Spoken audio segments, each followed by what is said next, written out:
अब बिहार की सरकार हेडेड बाय नीतीश कुमार, तो नीतीश कुमार अब बिहार सरकार इस्लामिक रिपब्लिक ऑफ बिहार हो गया है।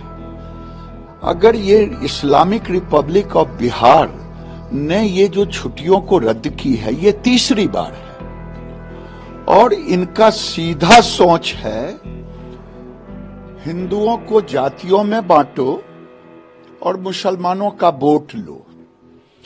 और इन्होंने देखिए 3 बिंदु किया। मुसलमानों की छुट्टियों पर ईद, बकरीद, मुहर्रम पर छुट्टियां बढ़ा दी, 4 दिन की छुट्टियां बढ़ा दी। और हिंदुओं की छुट्टियां राम, कृष्ण और शिव, खास करके ये 3 महत्वपूर्ण छुट्टियों को, इसके साथ अन्य छुट्टियों को बंद कर दी, जितिया और भी कई पर्व थे। अगर ये इस्लामिक रिपब्लिक ऑफ बिहार गुरु गोविंद सिंह को भी अगर ध्यान में रखता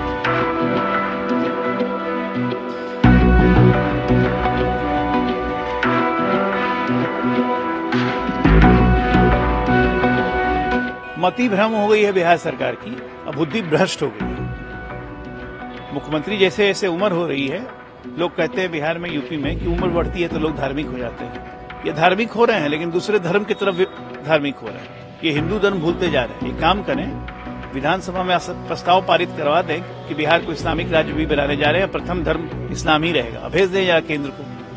अरे हद होती है भाई। मकर संक्रांति की छुट्टी आप रद्द कीजिएगा। पूरा बिहार यहाँ पे गंगा स्नान करता है और मकर सूर्य देव की आराधना करता है। रक्षाबंधन की छुट्टी रद्द करेंगे आप?